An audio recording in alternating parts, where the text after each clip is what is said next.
Olá pessoal, tudo bem? Bom, mais uma vez estamos aqui para falar um pouquinho sobre a nossa aula de hoje, né? E deixar as atividades para que vocês possam desenvolver. Nós estamos aí chegando ao final da P1 do primeiro semestre, né? Então hoje eu já vou dar alguns encaminhamentos em alguma atividade e para as semanas que vem a atividade final, certo? Bom, na semana passada eu já encaminhei para vocês a introdução do texto do assunto que nós vamos falar agora, que é a respeito da importância da leitura, como essa leitura contribui no processo da escrita, certo?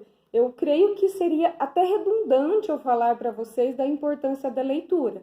Acho que vocês já devem ter escutado durante todo o percurso escolar de vocês, também em telejornais e tudo mais, a importância que nós temos de fazer a leitura. E quando eu falo leitura, gente, eu não estou falando só a leitura do papel, tá? Eu estou falando também leitura de mundo. Eu saber interpretar e retirar ali daquilo que eu estou vivenciando, que eu estou observando, a essência, os pontos principais, aquilo que eu necessito, tá? Então, aqui, dentro do texto que você já leu, que eu deixei para vocês aí a leitura 1 para vocês, né?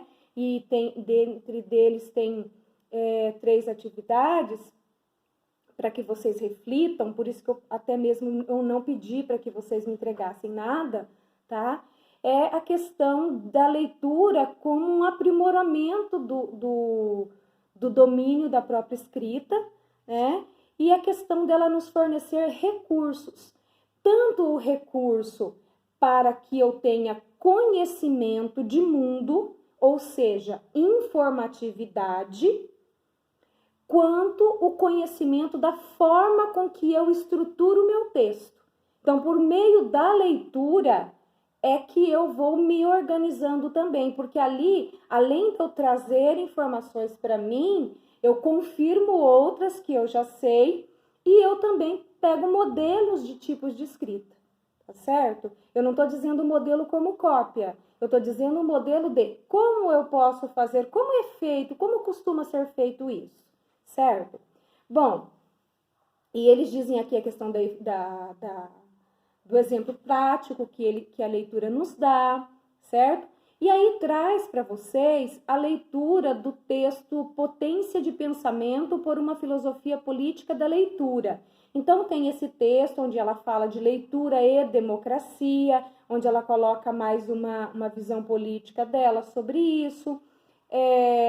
Ler para pensar, a importância que nos traz a questão de uma boa leitura, a interpretação, o desenvolvimento do raciocínio lógico, a questão do livro, esse meio de mediação que nós temos. Hoje a gente vê muitas pessoas que não procuram muito informações nos livros, eles vão direto à internet. Então eu tenho que tomar bastante cuidado, porque esses suportes, eles têm valorações diferentes, tá? Então, muitas vezes a gente, enquanto professor, coloca, olha, eu quero pelo menos 3 referências que seja de livro. Por quê? O livro, para publicar um livro, você escreve, você reescreve, você revisa, alguém revisa o texto para você. Então, é uma informação que é mais comprovada. A internet, a todo momento, você pode tirar aquela informação dali.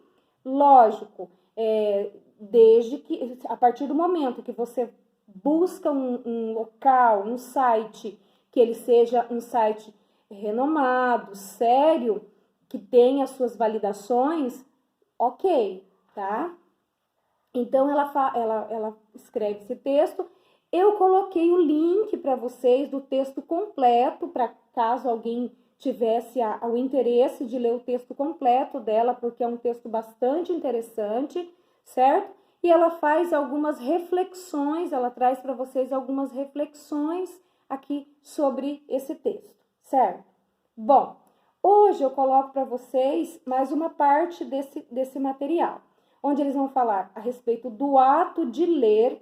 Nós vamos estar falando aqui a respeito da questão prática mesmo, as relações de informações, as inferências, algumas estratégias de leituras que eles colocam aqui, que é importante. Aí, na sequência, vem a leitura 2, boto amazônico é monitorado via satélite. E a partir dessa leitura, ele traz-se uma informação para vocês e no final tem uma questão norteadora para que vocês façam, certo? A partir daí vem a leitura 3, que é um trechinho bem pequenininho da Folha de São Paulo. E nesse texto eu tenho aí 4 questões, certo? Para serem respondidas, observando esses textos.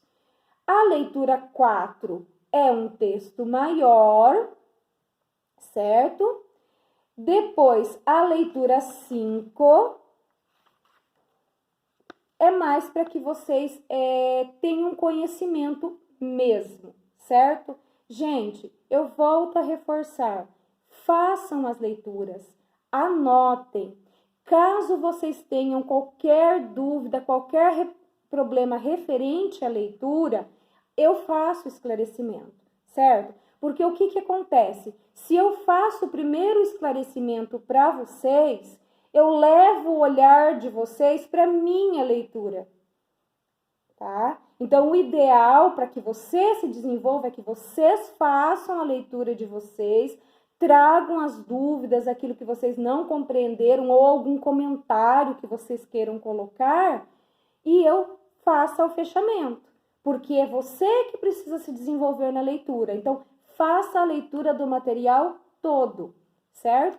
Bom, aí no 2.3 nós vamos falar de fake news. Por quê, gente? Dentro da universidade eu preciso trabalhar com informações reais, informações precisas. Então, eles trazem aqui todo um aparato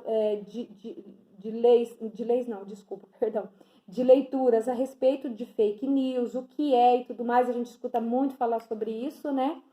Depois ele traz a leitura 6, falando, 3 desafios para regular a circulação de notícias falsas, que é importantíssimo também a gente saber, e cada um desses textos e extensões de texto, eles vêm trazendo perguntas, justamente para direcionar o conhecimento de vocês, tá? Depois disso, vem lá outra voz sobre o texto, vai trazer um outro autor falando sobre a fake news, na leitura 7, não acredita em tudo que lê, tá? E aí ele faz todas as informações sobre a questão da fake news também, e por fim, também lá 5 questões para que vocês respondam, certo? Essas questões, gente, vocês vão me entregar na próxima semana, certo? Na segunda-feira, vocês vão encaminhar no e-mail no meu e-mail. Vocês podem fazer essas questões em grupo de até 4 pessoas, certo? Mas, pessoal, façam realmente, não dividam, olha, fulano faz isso, fulano faz aquilo. Eu estou dividindo em grupos porque eu sei que tem gente que tem pouco tempo para fazer esse monte de atividade, então tem aquele que digita, aquele que pode dar uma ajeitada melhor no trabalho, mas que todos leiam, que todos façam, que todos opinem sobre a resposta. E para mim também vai ser bom eu ter 4 grupos com 4 pessoas, porque diminui o número de textos que eu tenho que corrigir. Afinal, eu tenho um número muito grande de alunos e vou ter um tempo curto para essa correção, tá certo? Na semana que vem, a minha aula será de fechamento desse assunto, como eu fiz da outra lá, comentando as questões, comentando o texto. Porém, gente, vou deixar uma coisa bem claro para vocês. É em grupo de 4 pessoas, então eu não aceitarei trabalho após a data da postagem, certo? Porque à noite eu já estarei postando o vídeo com as respostas para vocês, aí não compensa eu aceitar o trabalho, tá certo? Então, assim, eu já estou dando esse encaminhamento para ser um grupo de 4 pessoas. Amanhã é feriado, vocês podem aproveitar para fazer esse trabalho, tá? Mas é até a próxima semana só, somente até a próxima aula, certo? Porque na semana que vem eu faço esse fechamento e já passo o trabalho final para vocês, tá bom? Que é o que vai fechar nossas atividades aí, tá certo? Eu não colocarei slide nessa aula, certo? Vai ser o vídeo e a atividade só, visto que a gente demora muito esse processo de inserir na plataforma e tudo mais, e nesse momento não teria nem necessidade de eu colocar um slide explicando o que é para fazer. Outra coisa, assistam aos vídeos. Eu tenho percebido que, como eu salvei no YouTube, deu no total 55 visualizações. Ora, se o primeiro vídeo deu 55 visualizações e eu tenho 110 alunos, metade da sala não assistiu, não é? Então, assistam aos vídeos, leiam aos textos, porque todo o nosso processo é de desenvolvimento. Aqui vocês estão aprendendo teoria e prática junto. Vocês estão aprendendo o processo da leitura, tanto dentro da explicação, porque é necessário e tudo mais, como também já estão fazendo esse processo de leitura. E outra, esse assunto que nós vamos tratar agora, fake news, notícia falsa, você pesquisar em lugar adequado, vai servir para o trabalho final. Então, quanto mais conhecimento você tiver desses textos, vai ser melhor para vocês, tá certo? Mais uma vez, me disponho a responder as questões de vocês, reforço que vocês coloquem no nosso grupo essas questões, tá? Estarei no horário das 7 horas até as 8h30, tá? Até as 20h30, esclarecendo as questões de vocês, o que vocês têm dúvidas, e espero que todos estejam conseguindo fazer as atividades, e qualquer coisa eu estou à disposição de vocês, tá certo? Um abraço, boa noite, bom trabalho.